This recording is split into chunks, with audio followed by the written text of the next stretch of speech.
Hello, everybody. My name is Matt Scott, and I am the co-host of the Wrestling RHAPup with the one, the only Mari Fourth over on Rob Has a Podcast, RHAP, where I also sometimes talk about Big Brother, talk about Survivor. In fact, this year I had the pleasure of talking about a few Survivor seasons, including Cook Islands, Island of the Idols, if you're a patron, and also Edge of Extinction. But I am so excited to be here to talk about Black Widow Brigade. And if you're wondering, where's Grace Leader? Where's LaTanya Starks? This is bonus content where I'm actually having a very special interview with the creator of Black Widow Brigade. And so we'll dive into that. I'll introduce him in a little bit. But one thing I want to say up front is that this is a post-season interview. If you haven't already checked out Black Widow Brigade, what are you waiting for? It is so much fun, such a great season to watch. And if you are someone in the Survivor world, if you're someone who likes Mafia, I don't mean the actual Mafia, like Jersey style, know that a little bit too well. But also if you are someone who knows about just this world of live reality games, ORGs or online reality games, even Survivor Philadelphia, which the creator of Black Widow Brigade created, well, this might be for you. So I would encourage you to check this out again, and to watch the actual episodes and watch the season, because we will get to spoilers, of course, as we go along. But one thing I'd say is you could watch this podcast, my conversation with Alex, over on YouTube on Silent Podcast, where we are anything but silent. I have to give a big shout out to Silent Podcast, give a big shout out to Isaiah, 8Ball. I need to give a big shout out to Geneva, who have both been so pivotal in just making sure that my voice, that our voices talking about Black Widow Brigade in this show we're having a lot of fun with could reach all of you. So big shout out to Geneva and Isaiah and to Silent Podcast for giving us the space to do this. So you could watch on YouTube, that's one option, or you could listen along on a bunch of podcast apps, including Spotify, Apple Podcasts, Google Podcasts, Radio Public, Breaker, Pocket Casts, all of the stuff if you want to hear Grace Leader, LaTanya Starks, and I talking all about this show that we've had a lot of fun with, which really definitely crosses over into the Mafia world. And I don't mean like Jersey style Mafia world. That's a whole other thing. Know that too well as someone from there. But anyway, or into the worlds of Survivor, if you're someone who's into the world of live reality games, online reality games, if you know Survivor Philadelphia, or if you're just someone who loves Rob Has a Podcast, especially, this is a game for you. But I would say that this podcast, especially, which we've already recorded, is just such a great time talking with Alex, because he gives a lot of insight into the experience of someone who creates a really well, highly produced game. We talk about a number of things in this. We talked about the game design. We talked about a lot of the production, including the music, the soundtrack by Jason Curtis Rivera. We talked about the game that we saw, the cast, the time that it took to record this, to edit this, the gameplay, the strategy, and we talked about what's to come for Black Widow Brigade. And I think just to put in some Easter eggs for you, Black Widow Brigade lovers, if that's, we have to figure out what to call ourselves. Brigadiers? For all of you Black Widow Brigadiers, one thing that I think is so great about this conversation, other than Alex kind of talking about things, lifting the veil and giving a view behind the scenes to all of this stuff, is even just the fact that Alex reveals 8 roles that were created that did not make air, that were in the game. We talk about the jacket of safety.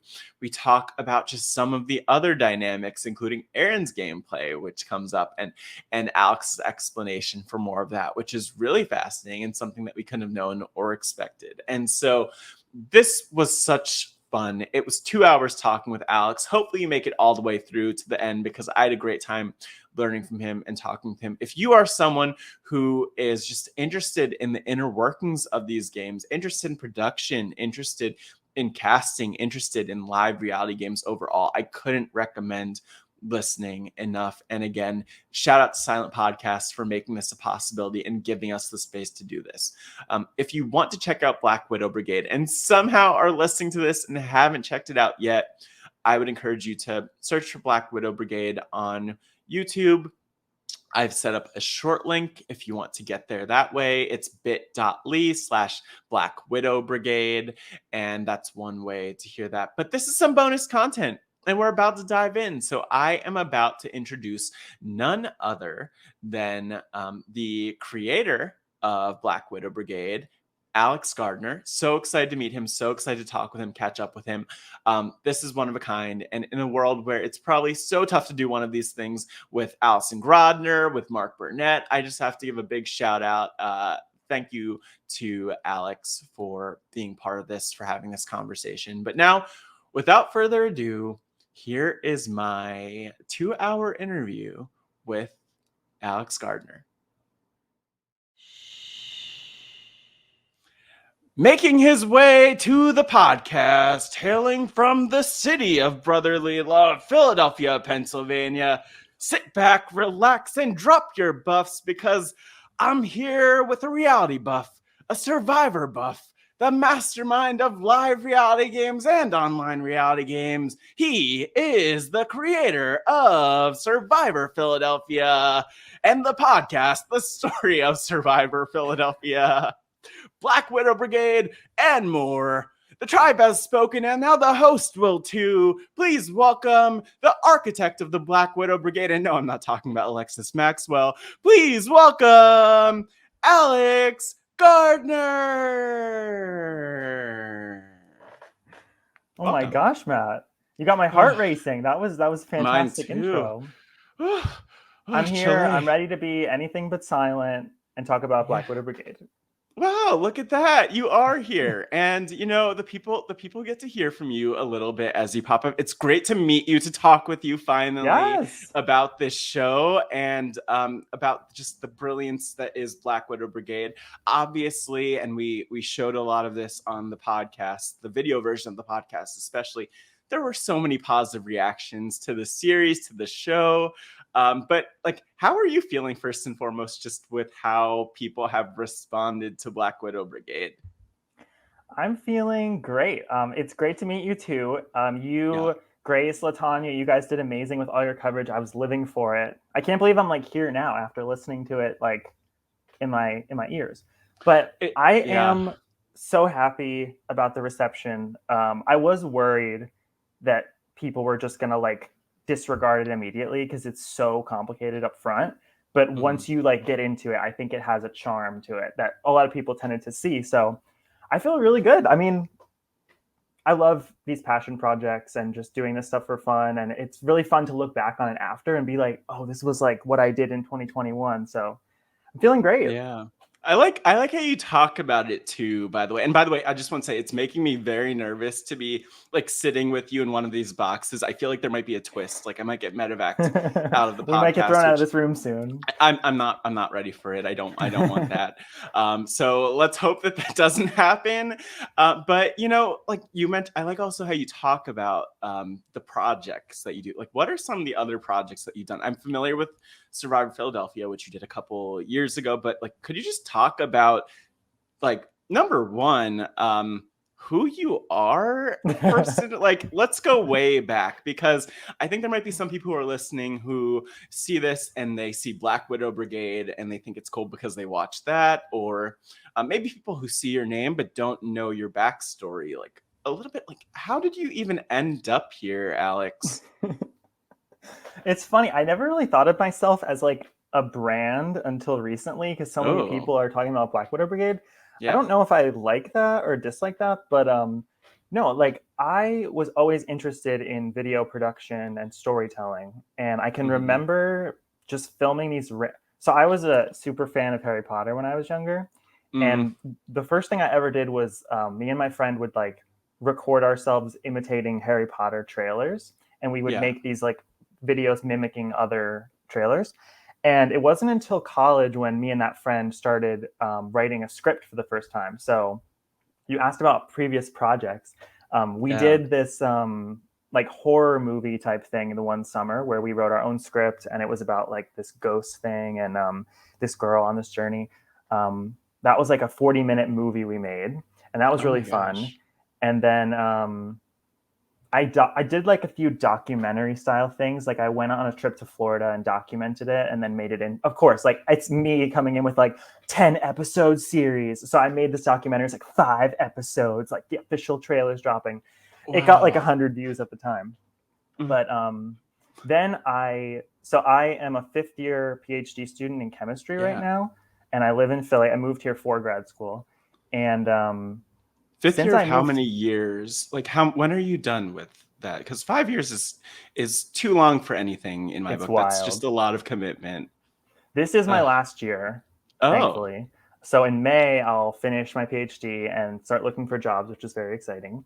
But in this PhD, like world of like, I don't have a job yet, but I'm like a real person. I really wanted to find some hobby. So Survivor Philly happened in 2019 when I was really looking for like friends and community in Philly. And of course, I love video editing and storytelling. So I was like, can I convince all these people who I don't know to come and play this game, edit it, of course, like drop an over dramatic trailer.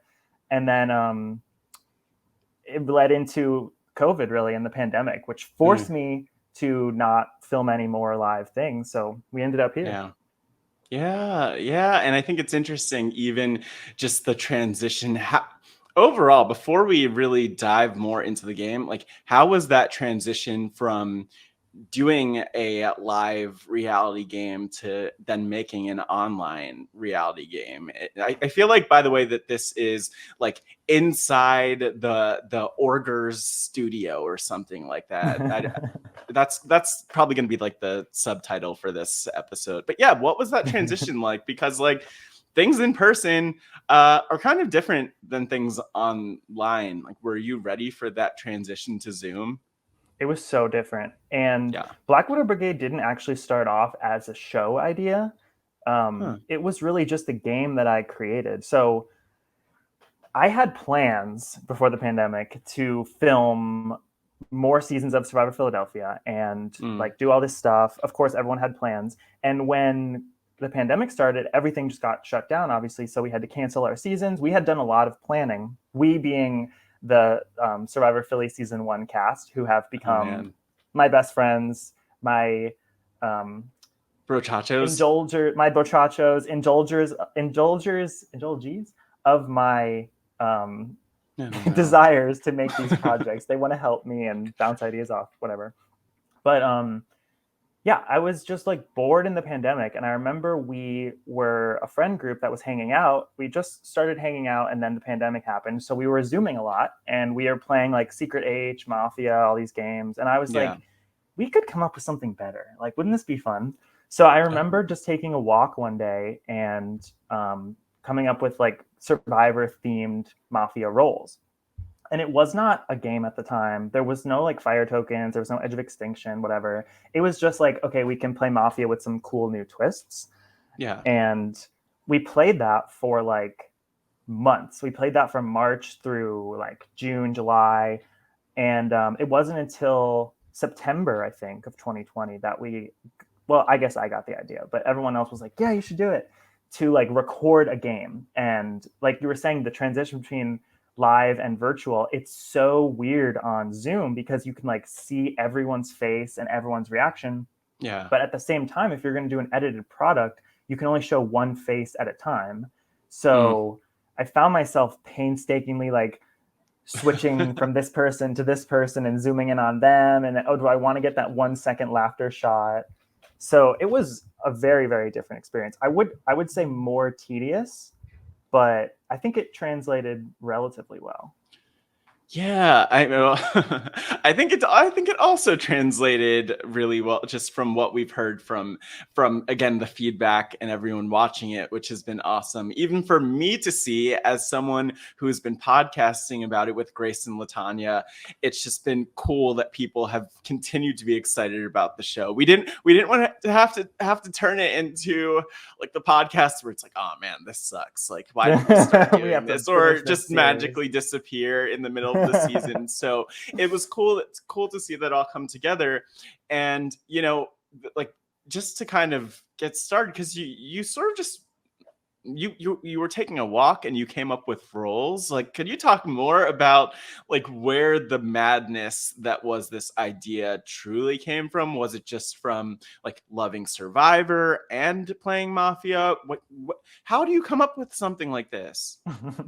Yeah, let me see if I can find, because I have the note. Whoa. I was walking and I was just like, no, it was like a spontaneous thing. It was like, tonight maybe we can play a version of Mafia where these people, Black Widow Brigade. So I guess I came up with the title at the beginning. Wow. Medevacs, one survivor each night. What?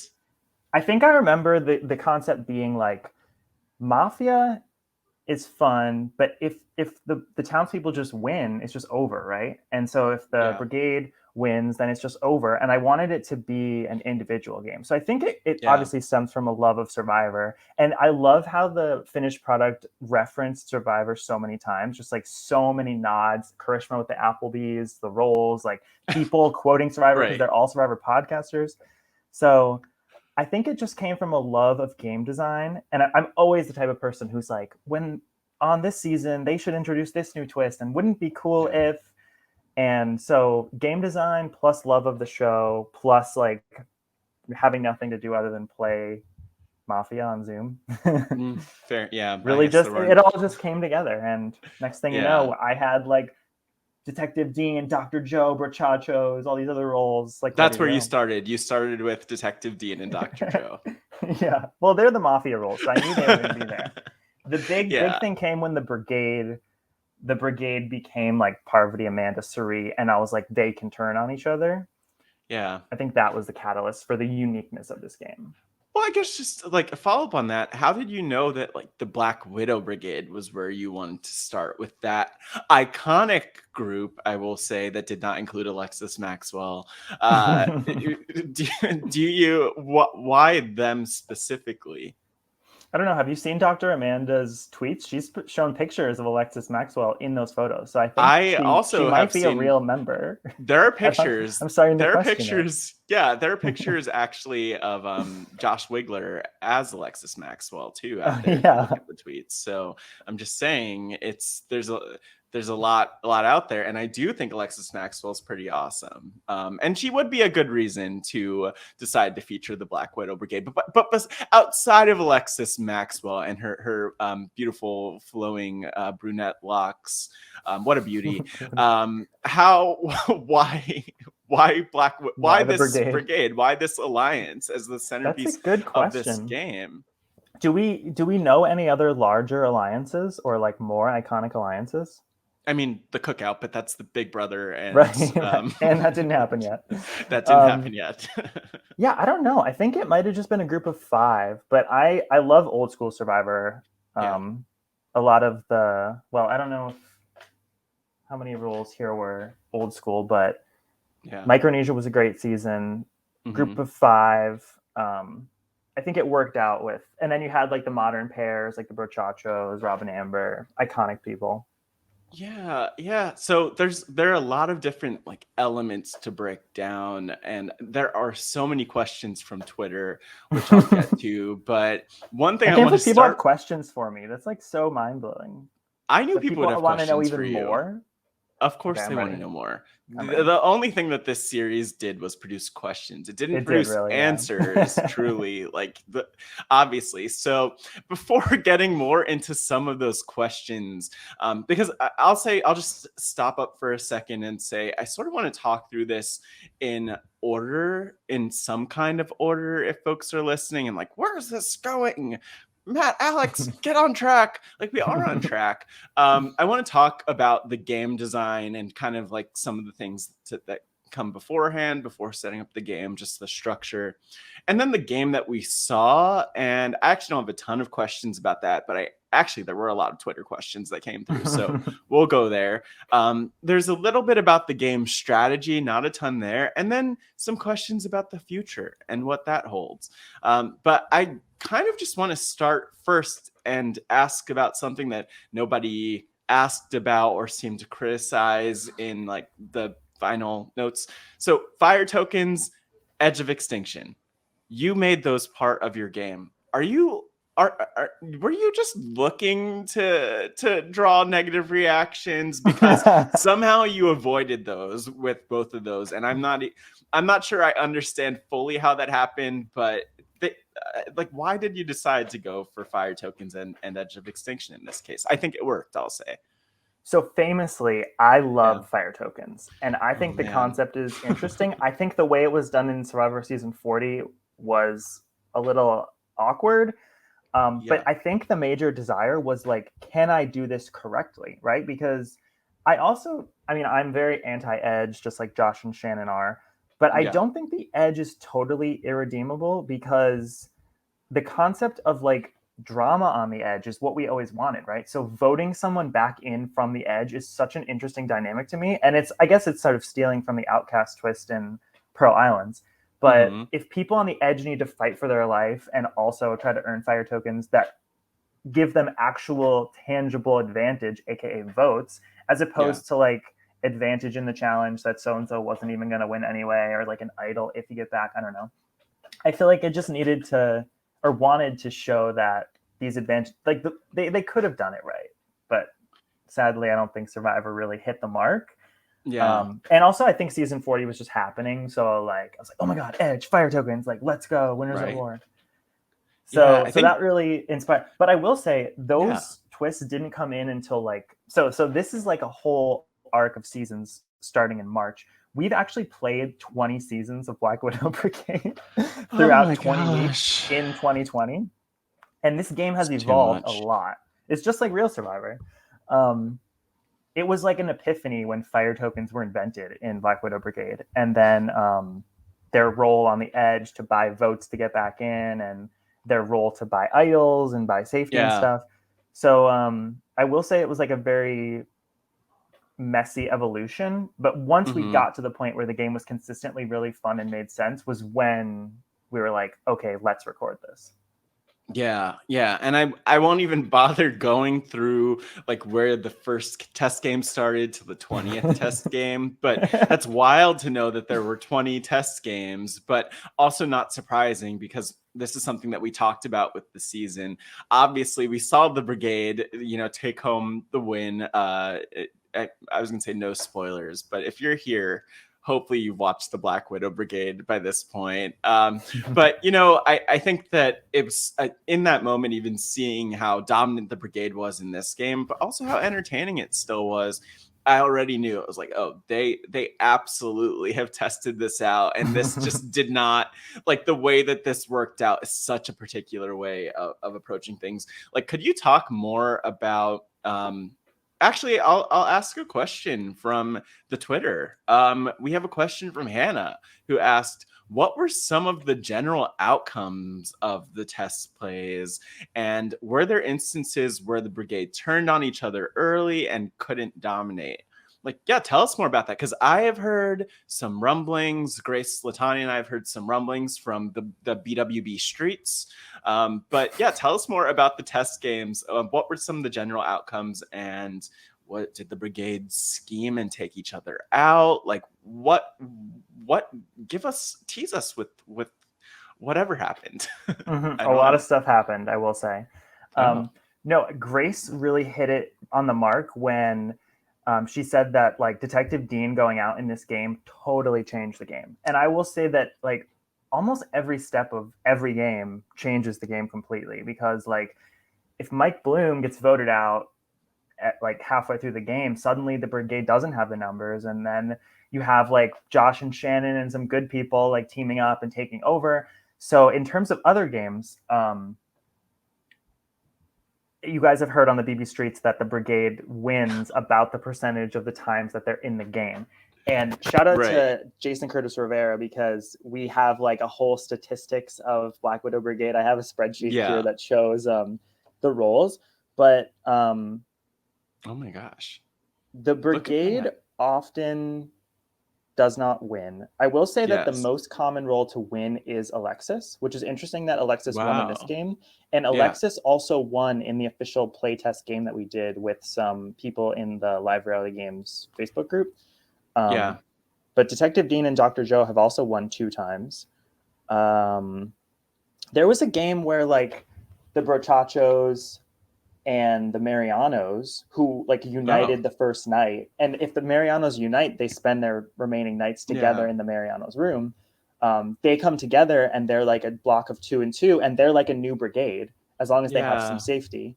And then those 4 get to the final 4, or the brigade like go out in the first couple of rounds. There's a lot of intricacies with the roles that obviously you're not going to see in just one game. Like I was thinking, this has never happened, but I was thinking the 20s, whatever happens to one happens to the other. And so, actually, this requires me to say something secret that was not included in the edit. So do you want me to do a reveal? This is actually one of the questions on Twitter. I think it got through the BB. Wait, this isn't about the jacket of safety, is it? The jacket. There is a jacket. It is. Tommy Guam asked the question, what's the jacket of safety? Tommy Guam has some good investigating. He must be Detective Dean because he somehow sussed this out. So there's a jacket that provides safety each night, and it's sort of like a willed advantage. So it's like, if you have the jacket, you have to give the jacket to someone else the next night, and then they give the jacket to someone else the next night. And the jacket keeps you warm, keeps you from getting medevaced. And that's actually the jacket belongs to Natalie Cole, who is another role that could have been in this game. Natalie Cole from Survivor David versus Goliath. Wait. Actually have here are you these cards of all of the roles in Black Widow Brigade. So I was going to show you, as a new role comes out, she becomes Alex, visible. no, I'm not ready. Hold on. Wait. Oh my gosh. Oh, wait. Keep going. Are there more? There's actually 8 extra roles that the players in the recorded game knew about and knew could have been in the game. And it's funny, I edited around it because there would be times in the real game where Mike Bloom would be like, you're so-and-so. And like, they weren't actually in the game. So I had to cut that part out. Well, this is really interesting. So we're going to get back to the roles more later. There are actually some questions about if there were other roles that were tried out during the test games. But let's actually save that for later because it ties in with some questions about future Black Widow Brigade stuff. So I like the tease. I love Natalie Cole. I want her jacket. Icon. She's an icon. She's an icon. The icon. Arguably the greatest Survivor player ever. Fight me. Anyway, just speaking of roles, we have another question that popped up. When planning out the roles, which ones didn't make the cut? So we'll get more to that later. Would you consider adding them to the next iteration of the game with revised abilities and win conditions? So, Alex, I'll just ask you this in real time later in this podcast because I love to save some really hot tea for later. Are you willing to reveal these roles? I think that this is a good time to finally drop all the deets. Let you know that there are actually 8 roles that were not included in the game, and we can get into them. So I can tell you the secret powers associated with them. I think one of the great things about this game that you didn't actually see in the edited product, because I was so worried about it being too complicated already, is that you're not supposed to know. There's more roles than there are players. So it's always a question of like, what role is even in the game? So I would put them in future games, and people wouldn't know. Is Dr. Joe even in the game? We don't know. Maybe not. Yeah. So we'll come back to those specific roles because I need to save up my energy. That shock of seeing Natalie Cole actually kind of took me out. So you're going to have that 7 more times. Oh no, I can't handle it. I don't know if I'll make it through this podcast. But speaking of casts, how did you cast everyone? Like, what was that process to get all of these people on board, including Lyrsa and Karishma, of course, because I feel like that's its own question unto itself. I don't know a lot about like just the ways that you've cast these before, but I do know that you did have Bryce and Wendell in one of the games that you organized, from what I understand. And so, could you just talk about like how did you cast the people that you cast? Cut to me like fangirling at the beginning of all these games, like that I can't believe I got these people to play this game. I tell my parents and they're like, how do you know them. Like, it's just like, I'm like, I don't know. How do you know Mike Bloom and Karen from Canada? How did you? My mom just called DJ LaBelle Klein the DJ guy. She's like, I hope the DJ guy comes back. But, is your mom an RHAP listener? No. She watches Survivor, but she doesn't listen to RHAP. So Bryson Wendell's a good place to start because I was always terrified of like real Survivor players, as most people are, because I just like idolize them so much and appreciate Survivor. And so when I did that one wand off where I used Bryce's voice, Bryce messaged me and was like, that was so amazing, blah, blah, blah. And I was like, oh my gosh, like Bryce knows me. And then I ended up going to Philly Know-It-Alls where I met Bryce, Wendell, and Rob. And they were so nice that I felt compelled to ask Bryce, like, do you want to play in Survivor Philadelphia? I'm starting this game. Wow. And he was like ready to play. So he talked to Wendell and that was a great connection. But I met Karishma and Lirsa, interestingly, through a game that Jordan Kalish hosted it was like a few weeks before I invented Black Widow Brigade. It was I don't know if I'm supposed to be talking about this, but I think it's fine. Because he's editing it into a project himself. I won't spoil what happens, but it was a game of the circle where nobody knew who anyone was. So it was called Circle Distancing. And I had like my number 1 and my number 2, and it was all through Twitter DMs, and we had fake profiles. And I found out at the end of the game that my number 1 ally was Karishma. And I had been like talking to Karishma all weekend. And she was so amazing. My other ride or die was Aaron Robertson. Yeah. So we were like a trio. And Lirsa was also in that game, although she was on the other tribe because there was tribes. But after meeting them and a couple of people who were in Black Widow Brigade were in that game as well, I felt like confident enough to ask Karishma and Lirsa if they wanted to play. They were super, super excited again because Karishma loves these games.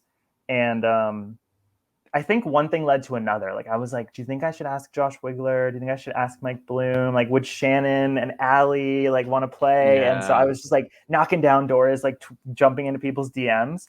And they were like, yeah, let's play. And I was like, yes. So I was blown away by the cast that we got to get for this game. Yeah, that's really powerful. Was there like anyone who was difficult to get for this? I just like the idea that it was a struggle to cast, but it sounds like this was like pretty easy once you kind of did the first game, the circle distancing game. Was it mostly an easy process to cast this? We were in a pandemic, so I'm guessing people didn't have a ton of other things to do. They definitely had free time. Yeah. Originally Allie had like a conflict and Allie wasn't going to be able to play. And then at the last minute, she like ended up being able to play. So I was so happy that Allie was able to play because she was like gold, you know, like just doing all these funny lines and jokes and stuff. I think that relates to her because I told her like, I'm going to record it. And she was like, can you not? And I was like, well, this is for a project. So I don't know if she like really wanted it to be recorded, but she seems like she liked it. So Allie Lasher, I hope you loved it. Hope I gave you a clean edit.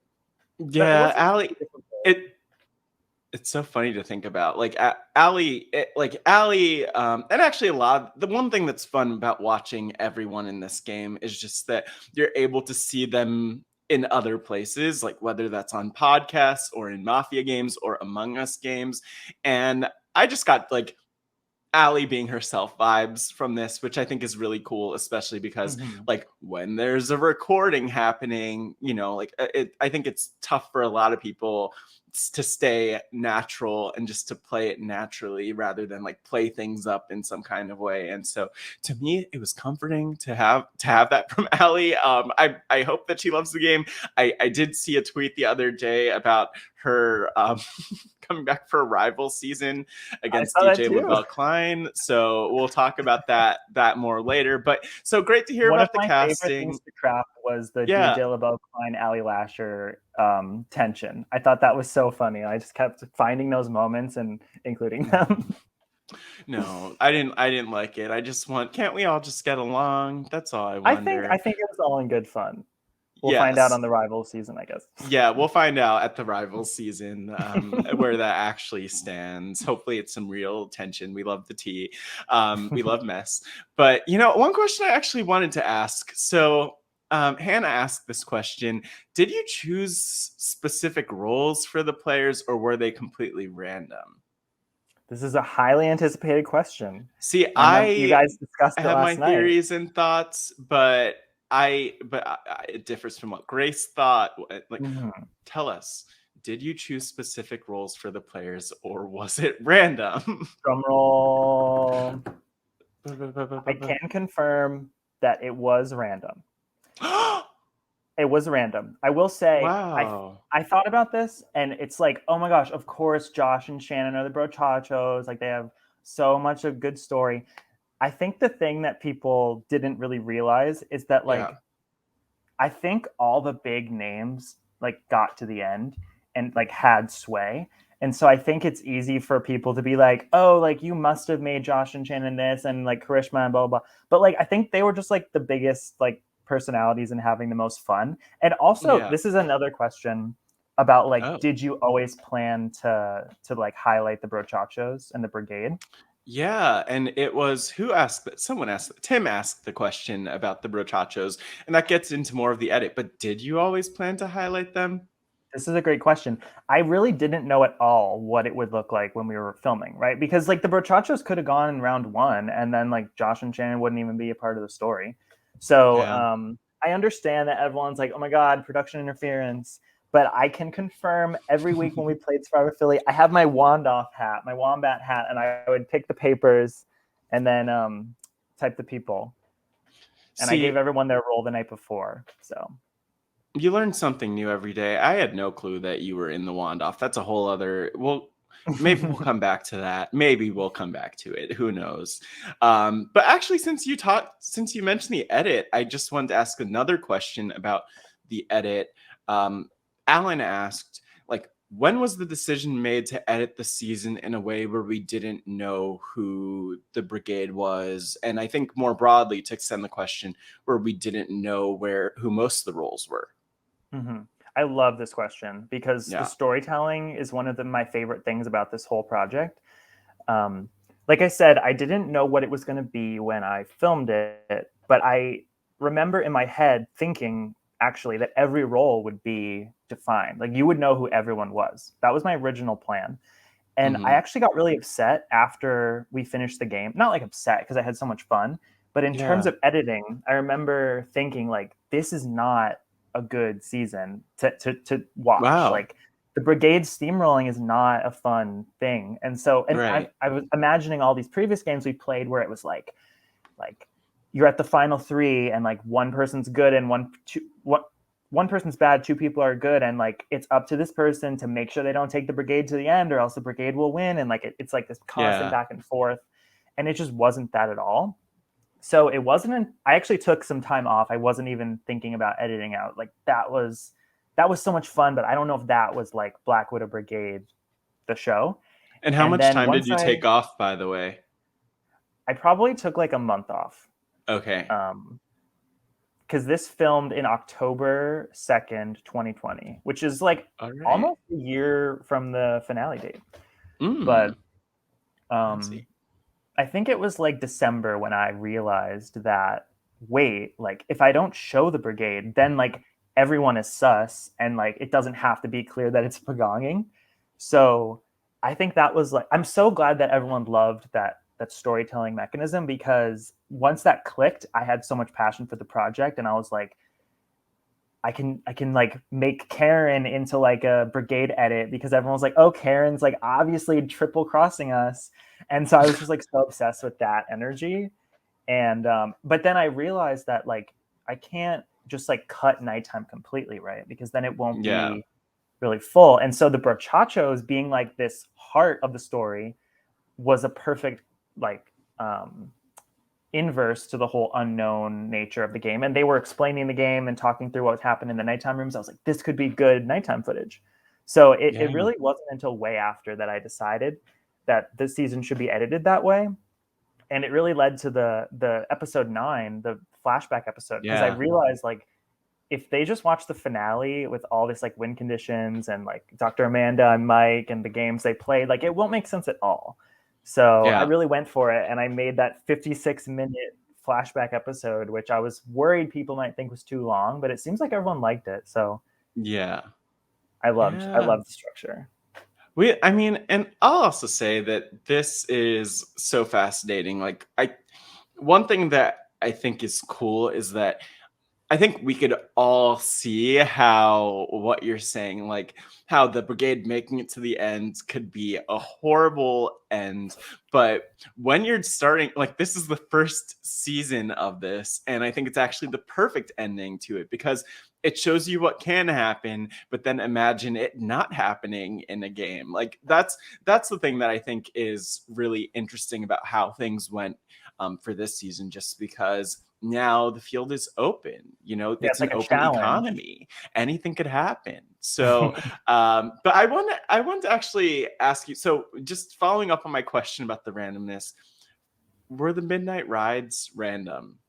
The midnight rides were also random. I had a wheel spinning browser tab that Look at decides you. who's going. I will say that you can't go on multiple midnight rides. Like Right. once you go on a midnight ride, you get taken off the wheel. So Dr. Amanda was the only player who like stayed through the game that didn't get to go on a midnight ride. Mm-hmm. But I wanted there to be at least a little bit of randomness. At No Dice Dan famously hates randomness and hates wheels, and so I was like coming for his wig there with like there will be wheel spins. Yeah, I mean, look, I'm just shout out to Dan. I'm with him on that, and I appreciate that. I think that, like, it's good that you got to have a wheel. Everyone needs a wheel. Rob and Akiva Need a Podcast famously has a wheel, and Alex G famously has a wheel now too. So good to know that that's how some things were decided. But I want Also, to can we just ask, talk about the midnight yeah. ride? The midnight ride as a concept, like, don't you wish that players from the game were sent to the edge on Real Survivor?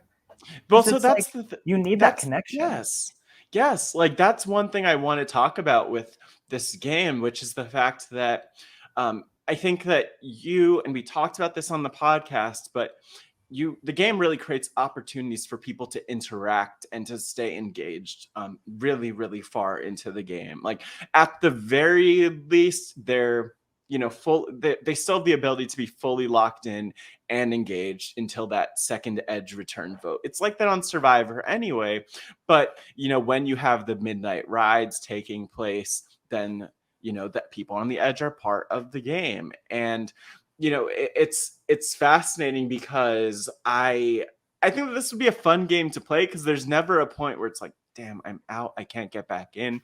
Like, there's really always a chance, and especially when this isn't like Survivor on an island, it really does open things up. Like, in theory, anyone could return to the game from the edge.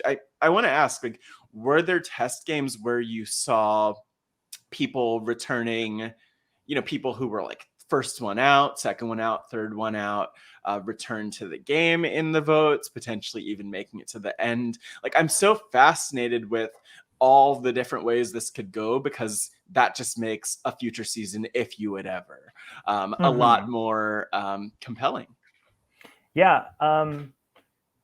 Has a first boot ever returned? I believe so. The thing is with the playtests, there was usually between like 9 and 12 people playing, and that's one of the other interesting things about this game is it's not player specific. Like, you can play a 16-person game with 2 edge returns, you can play a 10-person game with 1 edge return, things like that. So I've definitely seen, I'm not really remembering the specifics, but anyone could return. Like, you really just have to have a good argument, right? And I think if you're medevac, you often have a really better chance of coming back, because it's like the whole, like, I'm definitely innocent, like, they medevaced me thing. But I just, one of the really important things with the game was that, like you were saying, it's fun for everyone. Like, everyone's always incentivized to, like, be trying to get so-and-so's nighttime token, or like they have a puzzle that they could solve. And what was I going to say? I lost my train of thought.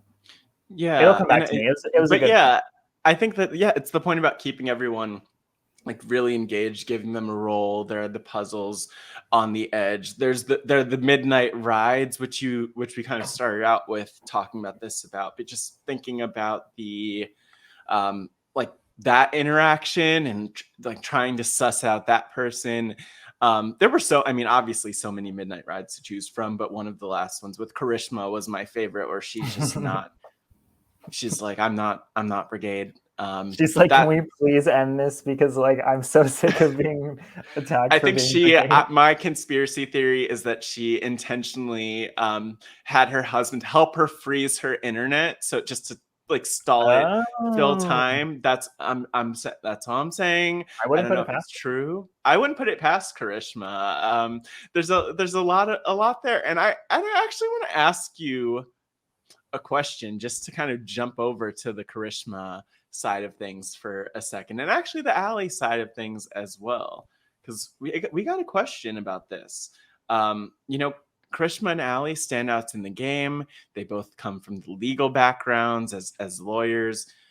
Do you feel like that was an advantage in the game, or really even looking at the test games? Like, have you seen any professions do especially well in Black Widow Brigade? I'm smiling thinking about this because I'm just thinking about flight attendants in Survivor and how well that they have been doing over the years. But yeah, like, did you see any professions stand out? Did you think that Alley and Karishma as lawyers gave them an advantage? Thoughts? So I definitely think it's an advantage, and I will say that Alley specifically just like has such a magical way of controlling the conversation.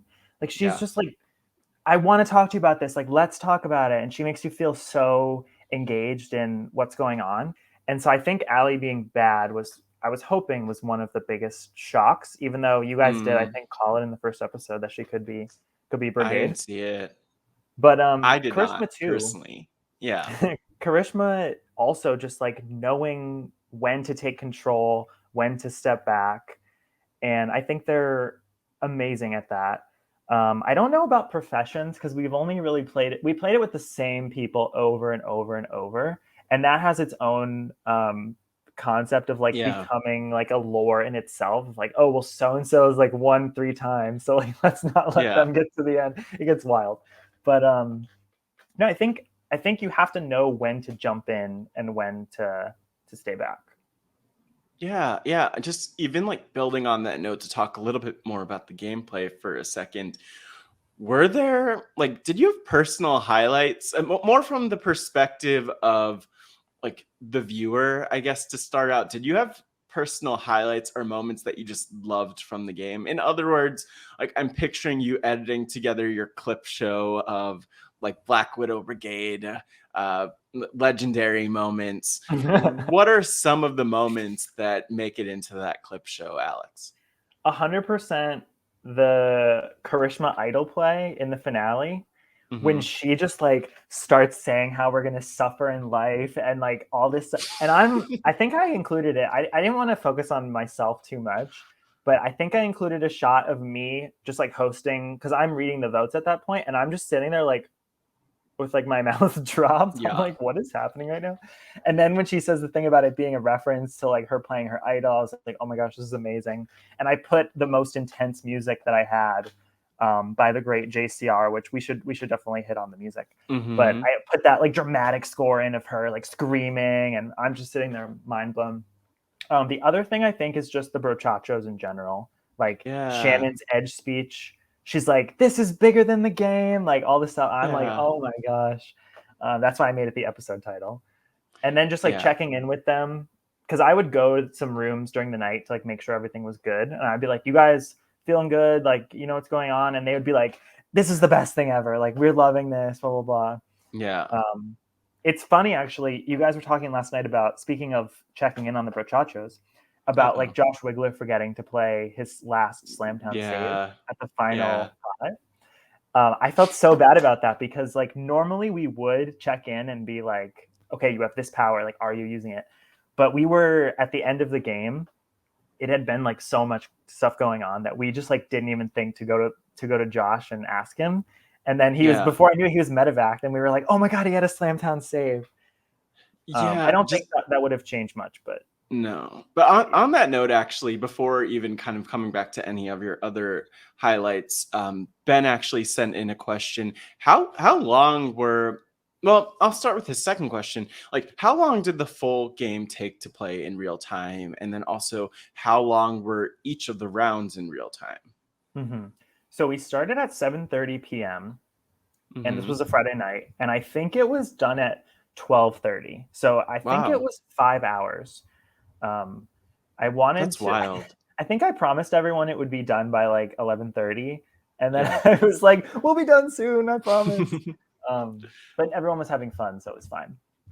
But Yeah. 5 hours, and I think the rounds are typically like 10 minutes nighttime, 10 minutes daytime. I think that was my plan, Wow. so That's that not it a would lot be of like time. enough time for stuff to happen, but not like dwindle. And then I would Yeah. sometimes set like, okay, it's like kind of dying right now. I'm going to set a 2.5 minute warning. So it Yeah. was variable, but with my plan. Yeah, yeah, it's interesting to think about because, it's you only recorded for 5 hours, but obviously there was so much to cut together and so many pieces. I don't know, like maybe the episodes total about 5 hours if not more. If I had to estimate, Mm-hmm. they're probably more than yeah, probably more than 5, definitely more than 5 hours total, Yeah, right? because And it's a so lot of content happening at the same time, right? exactly, exactly. Yeah, yeah, and including the night shifts and all of that stuff. But I want to kind of come back to things that you saw as personal as your personal highlights in the game. Like, were there other highlights from what you saw? You just mentioned the brochachos, but otherwise, any highlights from the gameplay, the moments, the great TV that this wonderful one of a kind cast created? I did love like the attacks on Dan, like when Mike Bloom would be like, "Eat your dinner another time, Dan." Like they were like coming for Dan, and of course, me as the Leave game him creator, alone. Yeah. we love Dan. We love Dan. We love his Claremont salad. Yeah, everyone loves I've Dan. had it. I've actually had Dan's Claremont salad. I can confirm it's delicious. Mm, Um, I haven't had but it. I cannot confirm. knowing that Mike Bloom and Amanda are like trying to push on Dan, and like Dan just being like, "Why? Why are you doing this?" Um, He only was knows one way funny. to play, and it's full tilt, He and does. he It's didn't true. he didn't deny it. I, Speaking of full tilt, Matt, wouldn't it uh-oh. be cool if in this game there was some roles from the speaker of that full tilt line? Wait, what? Oh my god, what are you is this an announcement? Are you trying to drop something? Is what is going on? I'm just gonna give you a little more tea for our role reveals later. Oh That no, I'm full getting tilt, blindsided. full tilt Australian Outback player, he may just have been in this game. We'll see. Wow. Wow. Look at that. We're just getting all of the tea spilled. So we're Another gonna thing. move on. I was gonna say any other highlights, because I wanted to actually move on to talking about some of the other highlights that weren't about the things that happened in the game. But any other highlights from the gameplay? I love to hear like the things that stood out to you, especially as the editor. This actually might not be a gameplay thing, and I'm not sure if Yeah. this is maybe exactly where you're going, but I just wanted to like shout out the production people who helped me with this, Yeah. which was Yeah. most of the Survivor Philly 1 cast. It was funny when you know how they break into the tribes, and that's an interesting thing because we have to reorganize the Zoom breakout rooms completely. Like I have to pull Yeah. people out of the brigade room and put them in the heroes tribe. And so Yeah. we were really nervous when the game was happening about like getting all the info we needed. We needed like, okay, make sure this person has a token, make sure you get this edge puzzle, like collect the nighttime decisions. So we decided to have like a mini uh, like pep talk session during the tribes. And it Mm-hmm. was me, Brian LaGreca, Michael Corona, and Christina Bruce who were like getting Okay. all the info. And we just like we're like, okay, we have 3 minutes. Like, what do we need to improve? Like, you get this edge puzzle. You when this happens, get this token. Like, we were like talking and doing everything, and we are like, all right, we got this, guys. We're doing great. Like, keep it up. Because it's stressful during the nighttime to try to like get all this stuff and Yeah. move the game forward. So shout out to them. They did a fantastic job. Because I would never have been able to do this alone, like live in the moment. But that was Yeah. a fun moment, our little pep talk. Actually, like on that note, I want to ask, did you know what was going on during the game truly, or was there a lot that you missed as it was happening, because there are all these breakout rooms that are happening at the same time. Obviously, it seemed like there were just so many moving parts. Like, did you know what was going on? I definitely didn't know the specifics, but I knew that the brigade was sort of steamrolling. Like, I remember thinking, oh my gosh, this is the vote where like the townspeople need to get someone out, or else it's going to be a steamroll. So I knew the general like flow of that, but this game was interesting because Boston Rob and Amber, if they reunite, then and they guess each other, they can hang out at night. So that's another room that never got used. No one was ever in the Mariano room. It's funny because we had a person specifically recording that room, and there was no one ever in it. And then the Twinnies only spent one night together, Will and Aaron, the first night, which I didn't include in the edit. But also, we need to talk about Aaron, because I want to defend Aaron and his erratic gameplay, because I can explain. No, we will get back. We will get back to Aaron. We'll get back to Aaron. Don't worry. On the note, though, of you started to talk a little bit about production. Can we just talk about the music for a second? Jason Curtis Rivera, shout out to Jason. This was brilliantly scored. Like, I don't think I'll be able to get. There are a few moments I won't be able to get out of my head, but one of them is just the Brigade reveal and the intensity of that. And the funny thing about that is, like, there wasn't anything especially intense about the visual. We went through each person's name. Allie's Brigade, Karishma's Brigade. You know, they were like, what? They were just kind of sitting there. Yeah. She was like eating her falafel, right? So it wasn't even that, but just like the way that Jordan said the names mixed with the music was what really made that moment. And we got to see that a couple of times between, I think between episode 8 and then again in the intro of episode 7, and probably at the end, or sorry, intro of episode 9, probably at the end of episode 9 again too. Maybe even saw it at the intro of episode 10. So like, it was an iconic moment, I have to say. So how did he do that? Because I know I could say I know JCR is a prolific musician. I have heard him. Actually, was introduced to him through RHAP, Rob and Nikki Benita podcast, and the stuff that he's done over there in the musical, and also probably from the Wandoff, I would assume too. So he's been around. But like, how did you? Did you like promise him like your firstborn or something to do this? Or like, how did you get this to happen?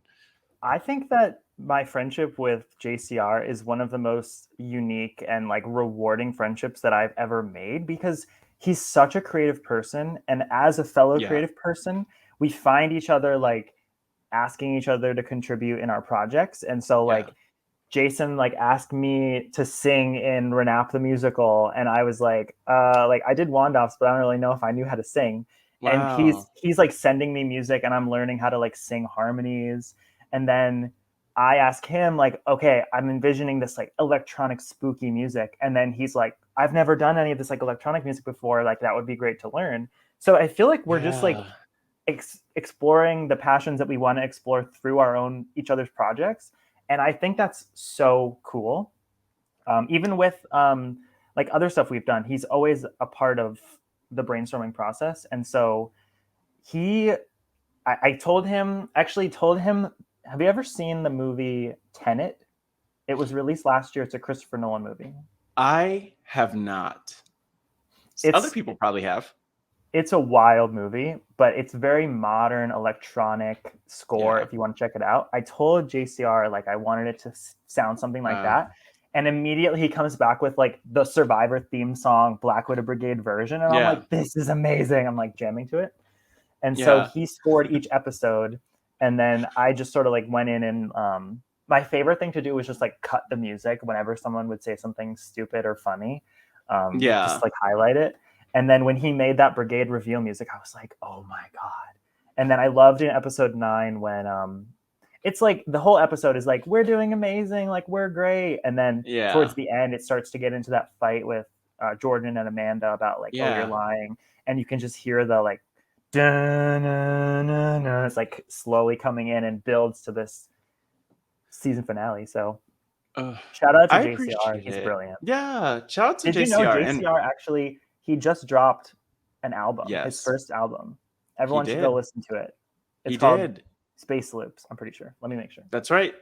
I know Space Loops is out there. But yeah, I think JCR and a point I want to make on just JCR and the music is how important the attention to detail is, because this could have just been a recorded Zoom call that was posted to to YouTube very sloppily, or it could have been this very well produced show and game. And it also could have been posted without a soundtrack, which I'm sure a lot of people would have done. I'm sure that's been the case with a lot of online reality games before.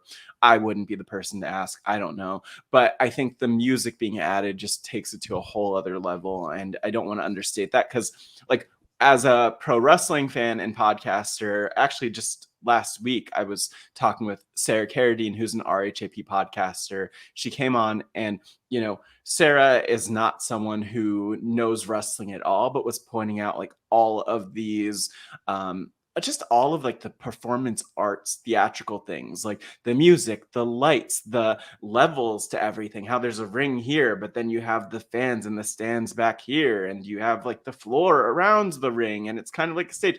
And it was so powerful. And sometimes we overlook those very artistic aspects of the games and the things that we love. But I want to ask, just on this note of editing and production, Dee Wilder asked, while the game was played in one sitting, how long did it take to edit and package for viewing? Oh my God! I'm concerned. I'm here to offer an intervention if it's needed. But yeah, how did talk about that? I sort of have this love-hate relationship with editing, where I'm so into it, but then I end up doing nothing but that, and I just get surrounded by it. So like I said, I took that break because I was oh, I don't know what this is. Is it even a show? And then once it clicked, it clicked. And January of 2021 was when I remember really diving into it. It took me a while to even just go through and cut what would be included, because there's a lot of strategizing and stuff that got cut out. And then the most meticulous thing, this is why I'm hesitant to do another online edited game, is to zoom in on your face for 1 second takes so I have to zoom, pick the dimension, zoom in on you, next clip, go to me laughing, now I go to Mike Bloom laughing, now Danny and his Claremont salad. And so that took a long time. But once I got that done, it was really the fun parts of recording those spooky monologues and coming up with the graphics of putting their tokens on the screen, putting their names in so people could learn what their names are. And so I finished it in July. And then I remember August was when I thought of okay, what is this going to be? 3 parts, 3 acts, 10 episodes, should I release them weekly? Should I release them twice a week? I think twice a week ended up being good. So because people were so mad when they had to wait for the cliffhanger week. So it was really a 1-year process, if you think about it. Film in October, freak out until December, 8 months, post it, and then everyone watches it. Yeah. And I really appreciate that too, just from an editing perspective. And I've edited as someone who works with a lot of different multimedia, with not only podcasts, of course, but video editing and all of that stuff. I could relate to the thing where you're I'm going to be doing this probably even this weekend for a project, but zooming in on one person's tile on Zoom, even as a transition to the other thing, because you want everything to look smooth and not it's jumping around from. And you're is it worth it for me to put in this does it do I need it? Is it worth the energy? It ends up being worth it. Yeah. It is. And one thing I'll even say is there was literally, and I'm so sorry to break your heart, Alex. There was literally one moment, there was one edit somewhere in one of the episodes where I was that's not that. It was a jump edit. And it wasn't the zoom you saw in behind the curtain. But I literally saw it, and then but that actually was wild, and that was maybe episode 9 or something like that. But it helped me realize whoa, wait.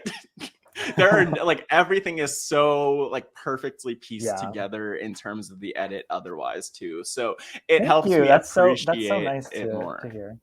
Yeah, no, and it was so smooth, and it didn't feel like we were jumping around and only getting part of the story, even though of course like there was a lot that had to be cut out along the way. And but I was thinking about this because like in June of 2019, I like filmed a film in person in San Francisco, and then like it wasn't done until May of done until May of this year. So like there was a lot.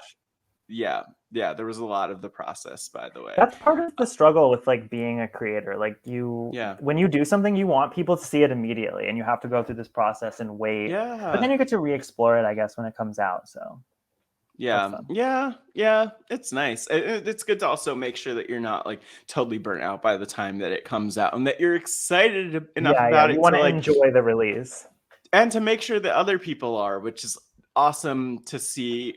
Like from my perspective for you, that people have really been excited about this, but I don't know how to transition to this. Like I want to get into a little bit of like a couple of game strategy things.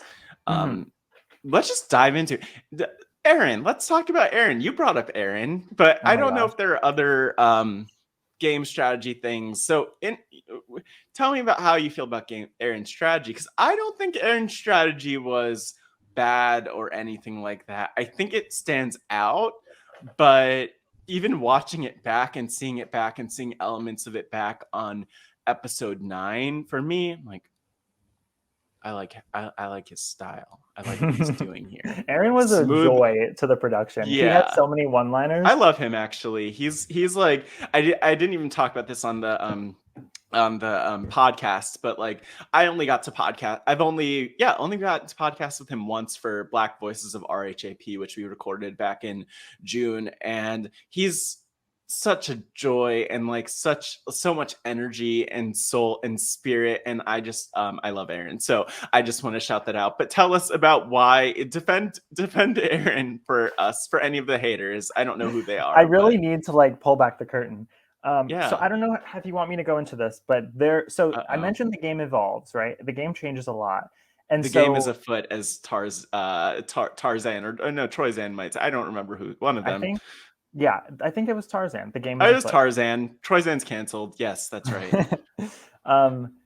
So the game is always evolving. And Aaron, when I invented this game, I sent it to a few people like, this is a cool game I just made. And I had just played that circle distancing game with Aaron. So I sent Aaron an early version of the rules in like May. And then when we get to October and we're filming, Aaron is looking at that original rule document with different rules. So Aaron's strategy is basically based off like a different element of his role, which I can say that there are some times in the game where, you know how there's like a few win conditions in the game? Yes. Maybe there's like 5. Yeah. We would often get bored with jury votes when we played. It's funny that Grace was saying last night, like, oh, I really appreciate they edited down the jury speech, because it was like 12:50 and we were like, ask one question, we're done. But we wanted more characters to have win conditions so that it would be less likely to go to a jury vote, because we thought that was just like too much for when we were playing at night.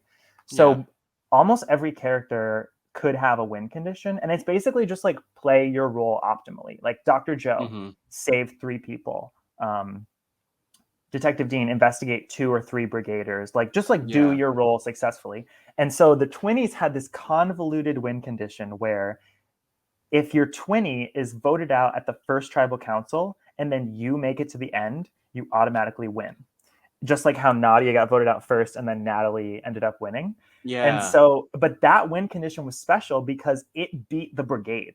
Like that was like one of the super top tier ones that would even beat the brigade.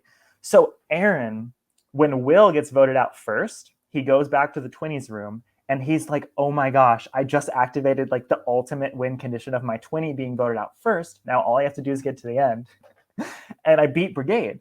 So that's why Yeah. Aaron was saying, Brigade, I'm with you, because he was like, I'm going to pretend to just be this goat that the Brigade takes to the end. Meanwhile, he gets to the end with Brigade, and then he would win because of this win condition. And then everyone's like, Iconic. Aaron, like, that's not how it works. Like, you wouldn't win. And he's like, no, it says it in the rules.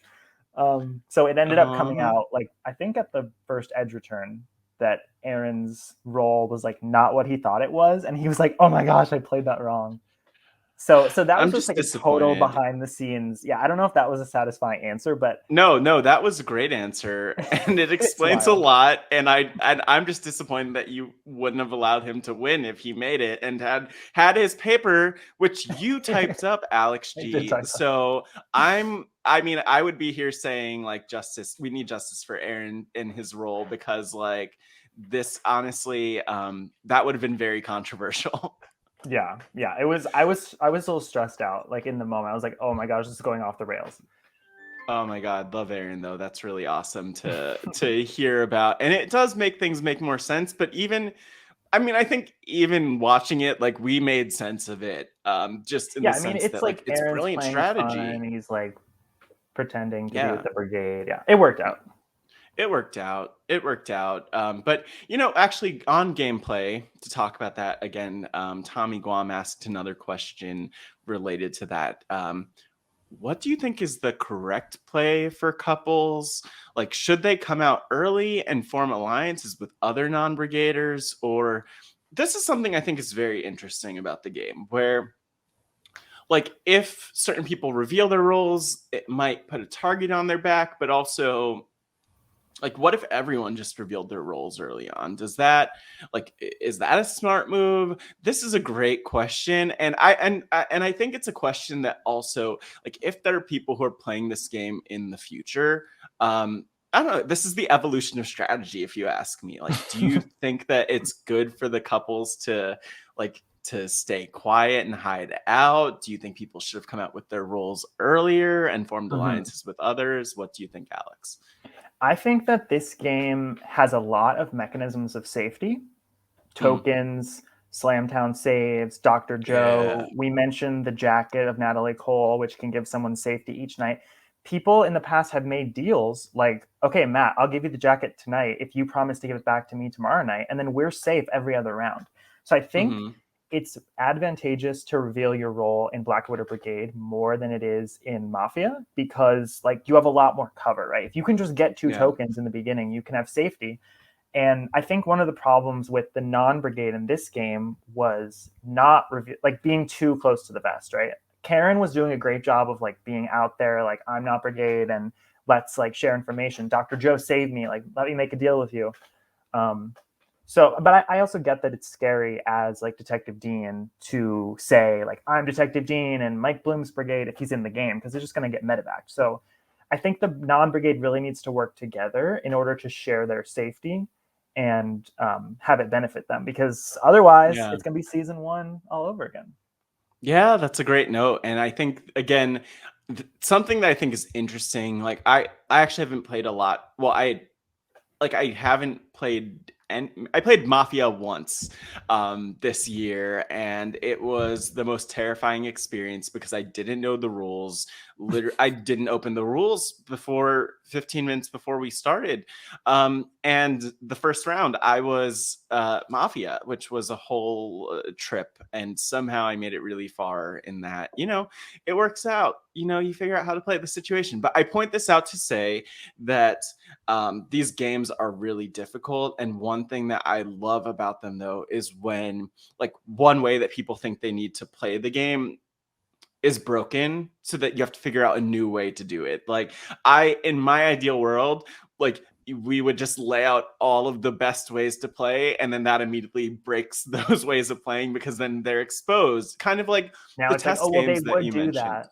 Yeah, kind of like the test games you mentioned, because it's just a process of like, well, we saw people do this, well, now we know how to combat that, and it kind of you kind of chip away at like the initial strategy and evolve the game more quickly when you have people learning from each other about how to play the game. And I'll actually say, like, one thing that was great about this game was having people like Dan, Amanda, Lexi, Jason, who've played the game, who could then, speak to the rules of the game, or even Aaron, probably to an extent, who was more familiar with a version of the rules of the game and might have probably commented on things. But yeah, like, what any other like tips for future players, or for players who enter this, like anything generally that you would say? So I like to say that I invented a strategy in Black Widow Brigade, because I have actually played Black Widow Brigade in our test games sometimes. And I realized as a brochacho one time that, you know how it's like, oh, it's like the brigade can strategize. Like in regular Mafia, they can't talk, but in this game, they can plan who they vote for. So in the first night, I was Christian Hubicki, and I was like, wait, if I use variance on this first vote, the brigade has to revote, and they don't have a backup plan. So on the revote, me and my brochacho voted together, and we ended up carrying the day. It was like a game of only 9 people, so it's smaller. Yeah. But like that's a fun like trick about how to manage the first vote. I think you saw into what you said about the Survivor Philly people knowing the game in episode 1. Lexi has a moment where she's like, well, the brigade could just like tell everyone to vote for Amanda and like play her idol, and then it'll be flush. So you can like see how much we've thought about these roles and like how deep it's evolved, where people are like, oh my gosh, like it's common for them to do this, so like let's do this. Also, I think it's interesting about the jacket again. And the jacket was actually in this game. Like the jacket was rotating, and I edited it out because it ended up not saving anyone and not mattering. But if the twinnies can get the jacket, what happens to one happens to the other. They can pass it back and forth, and then they're immune from medevac forever. Because you could just keep giving it back and forth. Wow.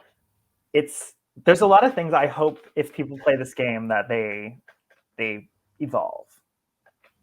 That's interesting. See, this is a lot to think about. But even on top of this, like regardless of everything you're saying, looking to the future of the game and starting to shift into that world of things, I mean, all of these ideas and strategies are great, but I mean, there are 8 other roles that are out there, and maybe they would twist up how the game goes. There might be new roles that you'd introduce to the game. But I want to ask, first and foremost, a question from David, who asks, and maybe this is where we get to the big reveals, but what are some other role ideas you have for future seasons? And there's a lot more there. There's a lot more to the question. But and this also ties in with the question that I got from Tommy Guam, who asked, like, are there other roles that were tried out during test runs? Navi asked a similar question. So let's take some time, Alex, to look into your jar of secrets. I know that your hair, it's full of secrets, and we're going to reveal them one by one. And considering the fact that it's a podcast too, I would love if we could, maybe we start with Natalie Cole, because that one gagged me, Alex, I have to say. But yeah, like I would love to start with each of them. You could reveal them to me, and then we could like just talk through really quickly what that role is. Maybe there's not a lot that we'll say, but so like let's go back to our friend Natalie, Nat, as I like to call her. Can I have her jacket? Can I have her jacket? She probably thinks my skin looks, I hope she thinks my skin looks good. Really gorgeous, darling. She would hate me and vote me out. We know that. But anyway, so I think it's so funny that these roles were like in the game, and I considered like explaining them all in the edited product, but I was like, literally, this is so complicated as it is. Like, might as well just cut them. But there's a lot of like people thinking that like Shannon was so and so, and like they were so convinced she was this role that you don't know, and it's whatever. So anyway, Natalie Cole's pretty simple. She has her jacket, and she starts the game with her jacket, but she has to give it to someone else on the first night. So she initiates the jacket. For every time that she gets her jacket back, she gets 1 fire token. And she doesn't have a win condition. But if this were the win condition version that I said, it would be like get your jacket back 3 times or something. But that wouldn't be in this game. But I will say, if Natalie Cole's not in the game, sometimes I put the jacket in the game anyway by spinning a wheel and giving it to someone at the beginning of the game. So who had the jacket in this game?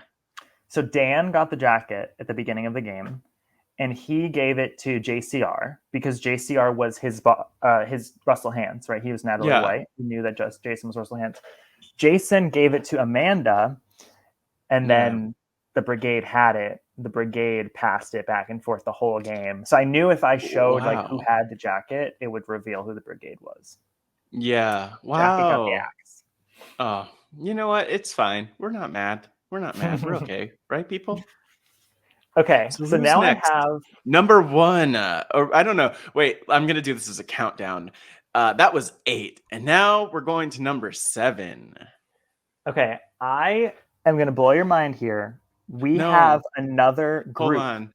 I don't know if I'm ready for this. Okay. Blow my mind. Okay, so we have a group of 3 roles together called the Outbackers. What? They are from Survivor Australian Outback. Oh, First I thought that was like an Outback Steakhouse reference. Or that. First of all, we have our queen, Tina Wesson. Oh, see, I was ready for Queen Stays Queen Outback Steakhouse, but Tina. So Tina is basically the Parvati of the non-brigade. If she gets to the end without brigade, she wins. She's just like because she would win, right? If she got there. She is involved in a trio with, of course, Full Tilt, Colby Donaldson. Not Colby. Colby's basically the Natalie Bolton of the Brigade. He knows who Tina is, and he knows that Tina would win. So he needs to get Tina out. If he gets Tina out, he becomes the new Tina, and he would win at the end. Yeah. Just to have one more layer in this deception, we have Jerry Manthe. I knew Jerry Manthe, famous for her music video performance in "Take Another Little Piece of Your Heart." Jerry Manthe. I watched that video after she said that. Yeah. No, that's what she's known for. That's the only thing. So this is the thing, Jerry. Just like how Colby's looking for Tina, Jerry's looking for Colby, and Jerry's role is sort of like the flirt in regular Mafia. She can choose to sleep with someone each night and spend the night with them, whatever happens. Oh, but in this game, I'm sorry, it's called pouring hot chocolate on some dude's bod. Based on her obsession with Colby from... I have so many questions, but it's getting to that season, so... There's a moment in Black Widow Brigade where Dr. Amanda says, like... I think it's when Mike Bloom tells Allie Lasher to tear into him. Yeah. And Amanda's like, are you going to pour hot chocolate down his bod? She's making a reference to Jerry. So Jerry's trying to sleep with Colby, spend the night with Colby. When she finds out who Colby is, she's trying to eliminate Colby. Colby's trying to eliminate Tina. Tina is the top dog. I think that you actually need to have them all playing in whatever season that this is in, because I would love to see Jerry's reaction to that. But that's a whole other story. I don't really like this group for like most games because they don't spend their nights together, and I like groups that like, because I like the breakout rooms. I like when people get to spend time with other people. So, are you ready for number hot chocolate right now? Ready for number 4. I'm ready. Number 4, we have the one of the candidates for Manhattan District Attorney, Eliza Orland. I like that setup. Eliza is a controller of idols in the game. She sort of like limits the number of idols because she has a power 3 effing sticks. Now, what her effing stick does... Not 3! She has 3 of them in the game, just like how Slamtown has 3 Slamtown saves. So if she plays an effing stick during voting, just like how Christian Hubicki would play variants, it nullifies the first and only the first idol played at Tribal Council, turns it into an effing stick. So this actually introduces a fun concept of like not being the first person to play an idol at a tribal, because the first one will get nullified, but the second one wouldn't. So people are like not playing their idols, like waiting for someone else to play one. Yeah. But Eliza typically like makes less idol plays, so I find it a little bit less fun. So that's why I haven't been putting her in much in the games I've played.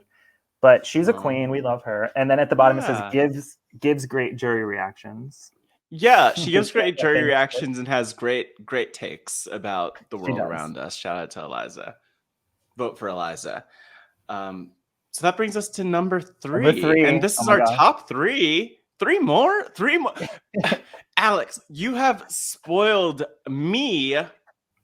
You know what? I'm not even going to publish this podcast. I'm just going to keep this to myself. No one's ever going to hear it.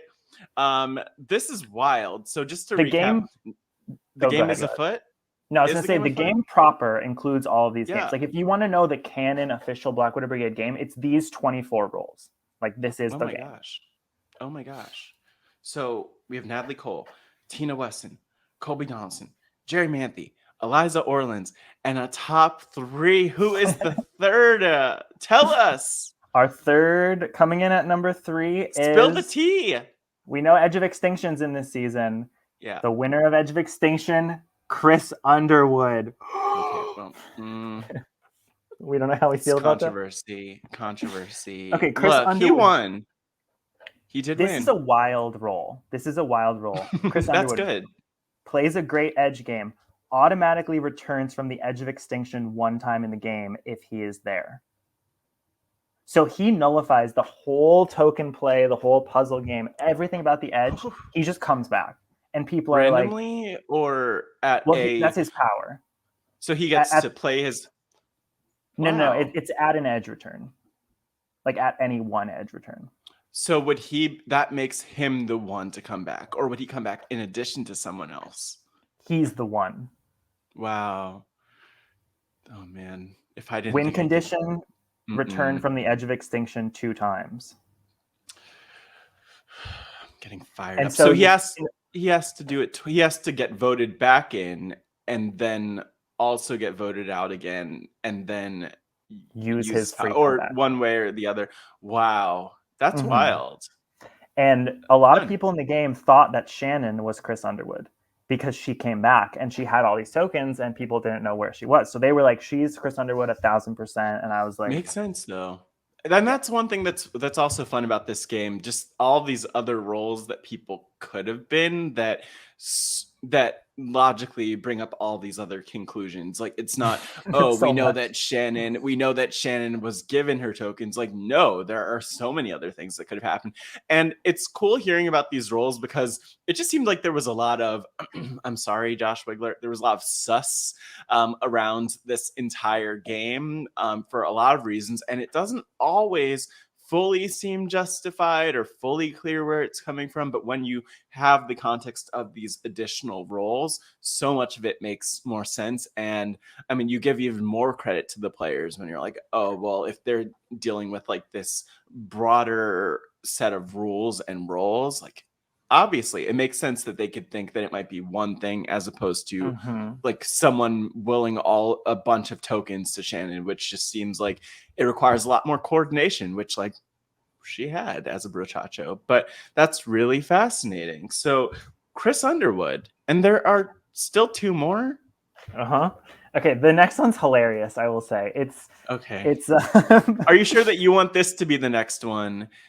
Or I feel like I'm gonna follow your lead on the order of this one. I think the last one's like, this is gonna be like funny. The last one's gonna be like, oh my god, blow your mind again. Oh no, I'm not. I can't handle that. But what's number 2? Okay, number 2 is very essential in the game. It is a role that has no power and does nothing, so that people can claim to be it. We have Purple Kelly. No, don't do this to Purple Kelly. She is invisible, has no airtime, has no confessionals. Wow. She sits around and waits for the game to end. But how do we know that she wasn't there? Yeah. Well, this is another thing. I was wondering if people would catch on to these like little references that I left in, because in episode 9, I believe it's when Allie is in the brigade room starting the game, she's asking people like, if people say that I'm brigade, like what should I say? Should I say that I'm Purple Kelly, or should I just like, and she says Purple Kelly, and then she stops. And so I was wondering if anybody would pick up on that. But no, well, also it's just like if you literally didn't know that there are other roles, so like why? Of course, there's not someone who's Purple Kelly. Like, funny Survivor joke. I'll be Reem. Like the gall. Another fun thing about this game is that like the fact that I would introduce new roles allows you to at any point just be like, Alex made a new role and I'm so and so tonight. You can just say that. So it's just, I mean, that brings up another question, and maybe this is something to think about in the future, but like to what extent you want using production as a strategy to be part of your game. This is always something I think is so fascinating in Big Brother and Survivor in particular. Like in Big Brother, they're definitely against it. In Survivor, it's definitely a very foggy. Like you could you could make fake idols and do things like that. You can't do that in Big Brother. So something to think about. We'll see. But I don't know who I would be. Maybe I'd be like Philip Shepard or something like that. Just like off the wall. Like, you can't vote me out. I don't just go off on people the whole time and talk about my values and morals. And then, this is a good role to add Philip. And then he could be like the third wheel to Rob and Amber, just kind of like anytime that they're voted out, you could have Philip instead kind of like, he's the one who gets voted out because of it, because he volunteers himself to do that, because he would give his game away for Boston Rob, of course. But Alex, I don't know if I'm ready for this. This is a fun one. I just need to get myself together. I need to drink some water. I need to count like 10, 9, 8, 7, 6, 5, 4, 3, 2. 10, 9, 8, 7, 6, 5, 4, 3, 2. Okay, let's do this. Okay, coming in at number 1. Do you remember when in episode 3 or maybe 4, Karen asked the group, do we know how many brigade there are? And everyone said 5. Like, there's 5. Wouldn't it be wild if there was actually a secret, undercover 6th member of the Black Widow Brigade? What? I can confirm that Mr. Idol Giveawayer, Eric Reichenbach, is a secret undercover member of the Black Widow Brigade. This is wild, because Eric Reichenbach is not in the brigade room. The brigade members don't even know if he's in the game or who he is, but he knows who every single brigade member is. So at the beginning of the game, he gets told, these 4 people are brigade. You're a secret member. Yeah. Eric's power, which is one of the questions that you had got on Twitter, would you ever consider giving someone else a power to kill someone or medevac someone, is the Steal a Night. Steal a Night allows Eric to overthrow the brigade's medevac decision and choose himself who he wants to medevac. He can medevac one of the fellow brigaders. He can medevac a good person. He has 1 Steal a Night. And Eric's Reichenbach's win condition is to get to the end with brigade. So he's pretending to be good, right? Because he's undercover. So the brigade wants to take him to the end because they think he's good. But if he can get to the end with a brigade member as a secret brigade, because he knows who the brigade is, he beats all the brigaders. So he can beat Parvati, he can beat Natalie Bolton if he can just get to the end with them, pretending to be good. But as a downside to knowing who the entire brigade is, Eric Reichenbach has the only lose condition in the entire game. His lose condition is get to the final 2 without brigade. So Eric knows who the entire brigade is from the beginning of the game, which is very powerful information. So if he doesn't get to the end with brigade, he automatically loses. And that other good person that he got to the end with wins. Whoa. Mic drop. Wow. All I want to say is this is not an advantage. It's a lot. It's a lot. And you know what? This isn't even... So would Eric be good or evil? Or That's is the he kind thing. of like in the middle? He's the bridge. He's not blue, he's not red, he's more of a purple. Well, the twinnies are purple. He is technically red, but in the best way, right? Like he wants to fight with the good people. I think Eric is very complicated. That's the reason that he didn't make the cut for this edited product. But Eric is a very wild strategy. Yes. People were suspecting that Aaron might be Eric, like the Brigade, because he was saying Brigade, I'm with you, like trying to go with Brigade. So yeah, they were like, we have to get Aaron out because if he gets to the end with us and he's Eric, he beats us. Wow, this is all like kind of mind-blowing. So I guess like to kind of build on this, because we're definitely nearing the end of this podcast. We can't be here forever talking about this. People won't listen forever, will they? If you're listening, if you're listening right now, we should give people a code word. Tweet us if you're listening right now. Tweet us if it needs to be we'll ask for a hashtag. Maybe at the end of the episode, we'll ask for a hashtag, and then. But I want to actually ask. So, it's the elephant in the room, and no, I'm not talking about a reunion. That's a whole other story. We're not talking about that. But what are the chances? You've talked about this a little bit. I just want to know very clearly, what are the chances of another season? When's it going to happen? Who's going to be in it? And that's what I want to know. This is a very wild question. Or are you retiring? Am I pulling a Sandra Diaz Twine on the edge of Extinction, getting on the boat and retiring? Yeah. It's funny with me because, like I said, I get so into these projects and then they're over and I'm like, that was so much work. So I feel like I want people to play the game. Maybe we can, like, as Aubrey Bracco said in Survivor 38, we can have a dialogue about this right now. Because I really don't know what's next. Like, I don't think that editing another production the way that I did is feasible right now, just because of like what I mentioned about the amount of time it took. Yeah. But then again, I don't want to create this like less than ideal product from the original version. So I'm kind of inclined to be like, let's kind just like play the game. Adam inclined. Sorry, I am Adam inclined to be like, let's just play the game. So it's a good question. Here's what I'll give you as we dialogue about this. Yes. If I'm able to convince you of anything. Okay, so let's see. This is really fascinating. I feel like there aren't ever like any real like let's work this through conversations. Like live. This is live. Like really live. This is like a live tribal right now. Yeah, those must be wild. But I want to kind of break this down. So you made the first season. You have the edited version of it. All you really need is someone who's willing to watch what you did and then edit it like in a very similar style. But you need to find who that is. Like maybe JCR. We need to bring back JCR for the music and the soundtrack here. The score, I'll say, let's elevate this. It's not just music. But all I'm saying is all you need is someone to look at the initial season and then be able to replicate that. And then you could like polish up a lot of the tweaks. You could say, oh, I don't like that shot, that reaction shot of so-and-so.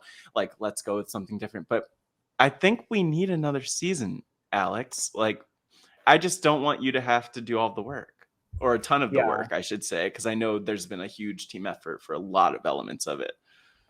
I did the editing, but the mechanics of the game and like the day of is like totally props to those people. Totally. That's a really good point. I mean, like, goes back to what I was saying about being like a content creator. Like, am I at the point where people would want to like help me with my projects? Because I just want to see the game be played, right? Like, let the people play. Yeah. So yeah, I know. We all want to see it be played. And I mean, what would it be? Because I struggle with like, oh, like let's get the big names, because like how many people are there that watch this that like genuinely want to play that aren't like podcasters? So it's sorry, I was gonna say LaTanya Starks and Grace Leader, but other than that, I was don't know imagining other big names. Latanya and Grace like being like the Black Widow Brigade podcast alliance on I future think Black Widow Brigade I have a season. feeling that I would get the Lexi, I'll call it, where they're like, oh, we don't recognize you. God, Lex, that's a whole other Lexi's a podcast. queen. We'll talk about that at some That's point. the other thing that was wild. Like the fact that people are referencing my previous productions in my current productions is just like mind blowing to me. Yeah. Like we just filmed Survivor Philadelphia season 2. I We was did gonna like a ask. whole casting thing, and I would be so funny if I watched the footage and see that like people are talking about my game, like because Black Widow Brigade was airing when we filmed it, so it's just like these worlds are colliding. I don't know how to feel about it, but I'm just so grateful that I appear to be creating like memorable content. No, I didn't like know that you were. referenced. I didn't know that you were still creating things. So you have like things in the pipeline. You have a lot of stuff coming up and coming out already. Not the Black Widow Brigade season 2 has not been filmed yet, or cast, or decided on. But like again, I will keep working on convincing you. But you have another season of Philadelphia.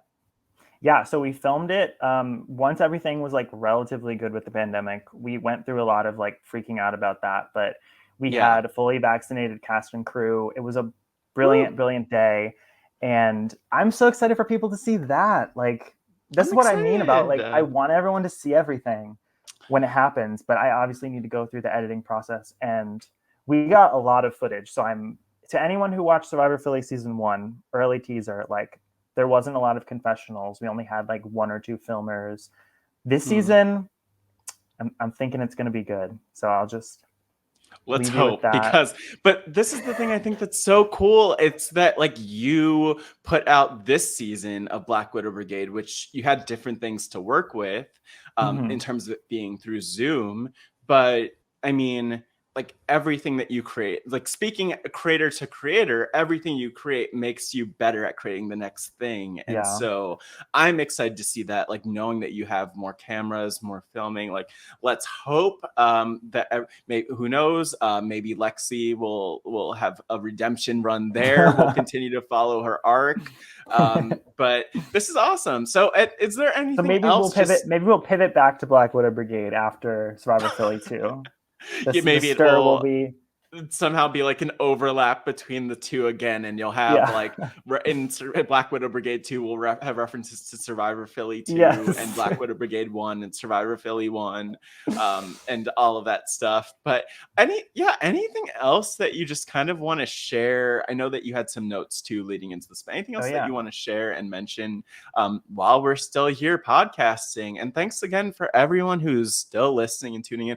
I for one think that this is super interesting. Like I love podcasts that are about like the process and how it's done and about production. Like anytime that Rob Cesternino is doing a podcast where he's talking about the process of podcasting or his journey, or like even some of the reality TV stuff that he did back in the 2000s, like it, I love that stuff. So it's cool to kind of sit here and be able to pick your brain about all of this. That one podcast where he like talked about his career and like the evolution of it, I thought that was, we're in the same boat there. Yeah. I'm looking at my notes to see what we hit on most of the stuff. Okay, one fun strategy thing is that I don't think was really appreciated in season 1. Brigade medevacing brigaders while the brigader is on the midnight ride, right? Like, at one point, Allie, when Karishma's on the midnight ride, Allie's like, I don't want to kill Karishma because I don't think she's high up in the totem pole. Yeah. But that's like another element that could be explored with like when Jordan was on the midnight ride, if they really thought he was Parvati, like get him out there. I mean, I think you did a really good job at, I don't know if it was even you teasing it as much, because obviously we didn't know, like it wasn't teased along the way, right? But in episode 9 where we saw the brigade interacting, like all I know is that in my notes of how that episode broke down, I wrote down okay, this person's on the midnight ride. These 4 had the chance to do XYZ, because obviously we didn't know that in the real time because we didn't know for sure who was Brigade. But I did think that that was interesting that they had some different moments where they could have taken the shot and then didn't. Yeah. But again, that leaves room for future seasons, plural seasons, because we know that there are going to be multiple seasons of Black Widow Brigade in the future somehow. Shout out to the editors and others who want to help with the process. When we get to Black Widow Brigade All Stars, we'll know we've really made it. Yeah. Actually, that's what I'm waiting for. But yeah, like anything else that you would mention that you haven't mentioned yet? I think that note was an interesting one to look out for in future games and future seasons. This is another fun story. We, the group of people who play tested, actually, we did something called BWB IRL, Black Widow Brigade in real life. Yes. We played this at a park as like a group of people at the location we filmed Survivor Philly at. And it was wild because what park is that? It's Bluebell Park in Wissahickon Park. I don't know famously anything about Philly. Yeah. Iconic location. Asked. Yes. We didn't use these live fire tokens in the moment, but so JCR. Oh my gosh. Wait, could you let me describe this fire? Wait, could you let me break this down? So could you describe what we're looking at with this fire token? It's black and white. One side is more black, the other's more white. So JCR, for my birthday, actually made me like a whole Black Widow Brigade playset. It has all these fire tokens in this bag. I even have Amanda Kimmel's idol here, wrapped up. It has the note and everything. And then he also made me these. Where did I put them? These cards. These are official Black Widow Brigade playing cards. They say Black Widow Brigade on the back. Does he have a printing shop? I don't know how he did this. Can we brand it? Like, can we sell it? I don't know. We'll talk to JCR about that.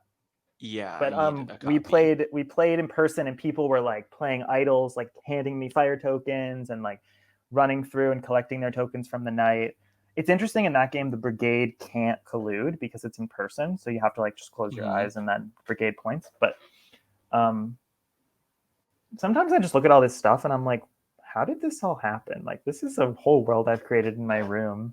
And people seem to like it. So, but no, I just wanted to also commend you and Grace and Latanya for like loving this project. Like, I think your interest in these stories, like I never thought of myself as someone who had a story that we could like talk about, but it's so interesting. And you do such a good job with like pulling the info out of people and like discussing the concept. So shout out to you and your co-hosts for the work that you do.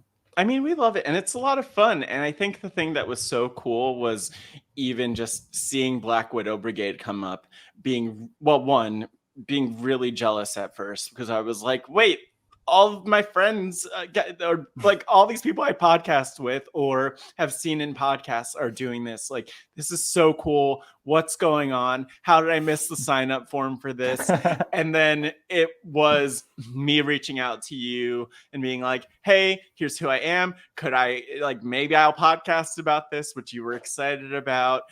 That was awesome. And then we actually had the moment where I started reaching out to people, and there were actually podcasters who were watching or who were willing to watch. And so like, I'm so thankful to Grace and Latanya, especially just for being part of the journey. And like, I thought that they would just be guests for the one episode, and they loved it so much that they stayed around for all 3. If you are starting to listen to Act 3 and haven't gotten all the way through, Latanya is there. Not just the spirit of Latanya, but Latanya does show up eventually. So, the description there is not a lie. And I'm just so thankful for the chance to talk about this. And like, legitimately, I had so much fun podcasting about Black Widow Brigade. And I will also say that it is a very strange experience podcasting about like normal enough people, like people who will listen potentially is like probably the way to do it. But also just people are like, I'm not used to being on like a reality show and getting feedback and having people talk about it. And so I'm just I'm really thankful, especially to everyone who, one, listened to the podcast, but even more, everyone who we podcasted about, including you, because it's just a lot to have people talk about you and maybe not even say like the most flattering things, maybe laugh about you, maybe not build up you up as a challenge beast. Like Dr. Amanda, Shannon, some others, like amazing. We said amazing things about them. Others, the game, maybe another season of the game would be even better for them. But I'm just thankful for everyone for being cool about it and having fun with it, because we've had fun with it along the way too. And if anyone has any problems, tweet Alex and not me, because I probably won't read it, like Jeff Probst. No. Yeah, and he probably won't read it. But no, thanks again. And I guess like the maybe like a more broad question I would ask is there, I know that you're coming up to this point where you're about to complete your PhD. So you could be Dr. Alex or Dr. Applebee's, depending on what Karishma has in her notes. But I want to say, like, is there another type of game that you've been playing around with in your head? Like, I struggle to think that this is the only, between Survivor Philadelphia and Black Widow Brigade, these are the only two games you've thought of, especially if these things just like come to you in your sleep in a vision, or on a walk, as you said earlier, more accurately. Those pandemic walks when it was just like total silence. Those walks actually were really powerful and still can be really powerful. So like, any other ideas that you've been playing around with? I mean, my mind is, if people are listening or watching this deep in, the tea is still hot, Alex. And this is it's funny that you mentioned that. Yeah. So you seem to know me well. I did create like a whole other game. I see that we played. So this one didn't have like too long of a run. This is really getting into the weeds, like the weeds of the weeds. Black Widow Brigade lasted like 20 seasons until we filmed the product and then sort of stopped playing as much. But there was another game in early 2021 that I created. It's not based off Survivor. It's sort of like another alternative social strategy game. I don't know if you want me to go into it. Joe, or just give you a tease. Get me another White Claw. Get me another White Claw. Oh yeah, go into it. That was a great reference. The game, oh my gosh, this is so in the weeds. The game was called Prism. Okay, please. The game was called Prism. Wow. And basically the main thing, I'll just give you a brief overview, was like, it's about colors. It's about the color wheel and like the rainbow sort of. But in Black Widow Brigade, it's sort of stressful when you're a brigade, right? Because you have to lie, you have to deceive, you have to come up with all these plans. When you're innocent, you are like more free to like figure out what's going on. And so I wanted to create a game where everyone had an equal role, but had like different roles. So basically, everyone's brigade and everyone's also not brigade. So if you think about just like the player, let's say there's 6 players. They are aligned in a circle, like a color wheel: red, orange, yellow, green, blue, purple. They're each assigned a color. Yeah. And each one of them has a win condition with the people next to them on the wheel. So like if you're red, you want to align with orange and purple, but you don't know who anyone is. So the game was really like, it's like very similar to Black Widow Brigade and Survivor, and voting each other out, these breakout room nighttime sessions where you can like talk, but then you want to vote out people. And this is a pairs game. So like you as red would have 2 options next to you to go to the end with. And the game's like, always won as a duo of like 2 colors that are next to each other. Yeah. And so if I'm red, I would have like purple and orange as my 2 Your number in the ones. duo, in this as my number ones. And you'd be trying to ask people like, are you orange? But you wouldn't want to reveal that you're red, because then green is like across from you on the wheel. Green wants to get you out because like they can't go to the end with you. And there's this whole thing about, there's another economy, like it's like fire tokens, but you can like buy advantages. You can investigate people on what their color is, if it's like one of these colors or one of these colors. That was also fun that we played. And I think that's a more balanced game in that like everyone can chill out because everyone has like equal stakes, right? It's not like pressure on the brigade to not reveal that you're a brigade. Like Mike Bloom was facing all that heat. So that was a fun game. I'm always looking for ways to like, and you'll even Survivor Philly too. Like who knows what kind of twists and like new advantages. Oh my We don't God, want to so go overboard on scary. the advantages like Survivor's doing right now. We're a little Yeah, I was gonna confused say you about had that. that's what I'm saying is scary, is like you have to be really careful. And that's why I love my group, because they Yes. always pull me back. Like Dr. Okay, good. Amanda will be like, okay, Alex, but like you can't do that. And I'm like, yeah, you're right. So I like to just have like a theme and like let it play out. Maybe we'll introduce like one or two things, see what happens. But yeah, I'm always into creating these games and playing them with the people who are willing to go on a Zoom call with me and play them. So we're gonna give out the hashtag in a little bit and come up with a hashtag that's like the end of episode hashtag in a second, because I'm very curious who is still listening to this point. Like, I'm speaking to the listener. If you are listening now, like emotionally, Alex, we need you to let us know that you're still listening. We're with you. Because We are with we you will in never this. know. But actually, one question I want to ask for that listener who's still listening is that if someone's still listening, they're probably, if they're anything like me, like they're very curious about these games and how they work. And one thing that I really appreciate about you making these different games, and even just live reality games or even online reality games, but all these different games that you've done, is just this process of casting and like putting the characters into the scenario. Like if you're doing something with Survivor, you're creating tribes. You're in Black Widow Brigade, you're putting people into roles. Even if it's random, you're still assigning them into roles and then kind of guiding them through a process, which I think is just so much fun. But do you have any advice for anyone who's like, I'm so jealous of Alex G? I don't know what the voice is. Maybe it's like I'm so jealous. I don't know what I feel like it's like I'm not going to do like a nerdy, like I'm so jealous of Alex G kind of voice, but like that's the voice. Like, how could people be like you is the question. And more specifically, what advice do you have for people who want to create games like Black Widow Brigade or like Survivor Philadelphia or Prism or any of these other games that have just kind of sprouted out of your head? Here's the thing. I think this is very valuable advice. I really experienced this in my PhD, because like this is the creative side of me, but I'm also this like chemist who like does all these reactions every day and like has to read all this scientific literature. And it's really easy to get overwhelmed in like people do this for their career, but like the things that seem most logical in life to do, like my advisor would be like, you need to come in like this number of days and you need to be working every day and you need to be putting 100% of your effort into this. And I would say like, no, that's going to make me really anxious and stressed out. And I need to have hobbies and like these outlets. And so I've really leaned into that throughout my PhD. I think it's a good time to be like, this is my time to work. And then this is my time to like, let my brain explore and like see what comes out of it. And so I would tell people like, just like keep working on something slowly. If you have an idea, really like just start a note, start typing it. Because I started writing like, okay, Parvati knows who Natalie Bolton is. Like that's the whole origin of this. And then it becomes this thing that thousands of people somehow watched. Like what? Yeah.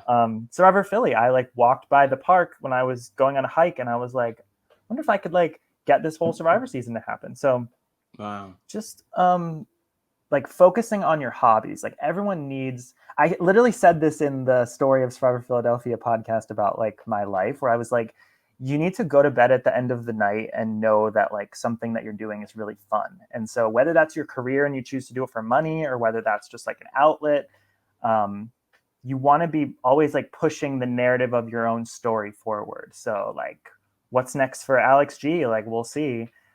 This was the era of Black Widow Brigade. So think of your life in terms of like a story and make it a good one, I guess. Wow, that's great advice. And I love that. And it for our one listener. It resonates with me on so many levels. Again, please, you know what? Maybe you're not even on Twitter. Just Instagram us. We'll give our plugs in a second. We'll give the hashtag in a second. But I do think that's really great advice. And again, I have to just thank you, because for me, this whole experience talking about this podcast has been fun. It has been mostly stress-free, especially when coming to like when we start recording and when I'm talking with Grace and Latanya, who like I love and who I get to talk with, which is awesome for this, and talking about all these people who I love to watch and listen to anyway. It's just been cool having the opportunity to like fawn over people and be like, yeah, I love this thing about this person. Or even like in the cases of other people, getting to know them more or to like be exposed to them so that I could get curious and like listen to them podcast or watch their other content. Can I ask you, Matt, as someone who like does things like this for a living, like you make all this content and you do all these things, like how do you not get overwhelmed doing all that? Because you tend to do like a lot of projects, and like how do you keep yourself motivated to be a creative mind and not get burnt out? I think that's a great question, and I love how I'm like, oh, I have an answer immediately. Probably because like this is the type of thing where I spend a lot of time thinking about that. And you know, like it's whenever you're making a ton of content, it can be a lot. But one thing I'll always say is like, and I know it's a privilege, but like do what you love as much as possible. Like full time in my work, my job title literally like for the last 5 to 6 years has in one way or the other included the word storyteller. And I've been able to like talk with a lot of really cool change makers and interview them. And one thing I want to point out is that this is like probably the longest interview I've ever done, which is kind of wild to think about, out of like 100 plus interviews easily. So that's something that's notable. But yeah, like do what you love and have fun to do it. And I will also say like it's important for me personally to have like, I mean, what's conventionally traditionally professionally called a no asshole rule, you know, like don't put up with like people and situations that are just not healthy for you and don't make you feel good. And I think that's an important lesson professionally, personally, podcastually. Surround yourself with people who are just like really awesome. And you know, it could be a lot like when you're podcasting like until late at night, in you know, which I've done many times. Like I've started some podcasts. I remember my first podcast on RHAP. For whatever reason, like because of the delays, it started at like 11 p.m. or something like that. And I was up way too late on a Sunday night and had work the next day. And I still loved it and had an amazing time. And so I would say like really be mindful of the ways that you're spending your time and like, and the people that you're spending it with and like the things that also make you upset and just like, you know, the things that aren't great, and kind of try to cut those things out as much as possible. Like you don't need to be in a situation where you're not happy with like the content you're creating. And that's the other thing, like the content that I've created, which like again, like the thing I'm probably most proud of, which I almost never talk about on podcasts, but it's like work that I've done with a project I started called Let's Care, interviewing change makers. And like I made a film out of that I filmed in June 2019 and then released earlier this year. And like for me, just doing things for yourself and creating projects for yourself, where it's like Alex G is the one who came up with this. Like your Black Widow Brigade could be whatever you want it to be, which is awesome.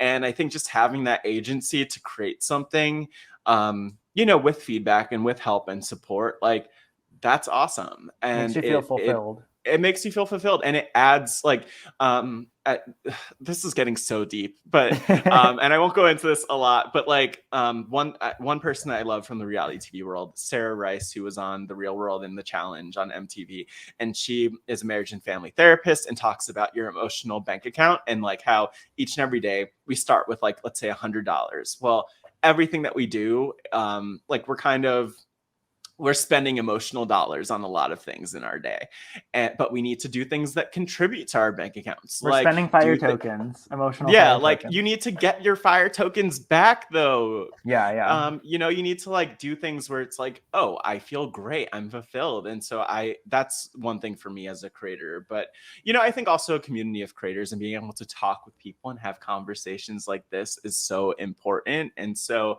that, you know, people like you are also why it's like easy to keep going and doing more of this stuff. And, just to like out of nowhere volunteer to do a podcast and also get other people who want to randomly do a podcast for fun, because we love to do this. And that's the awesome thing about like this RHAP Has a Podcast, Silent Podcasts, Survivor Philly, Black Widow Brigade, Alex Gardner brands.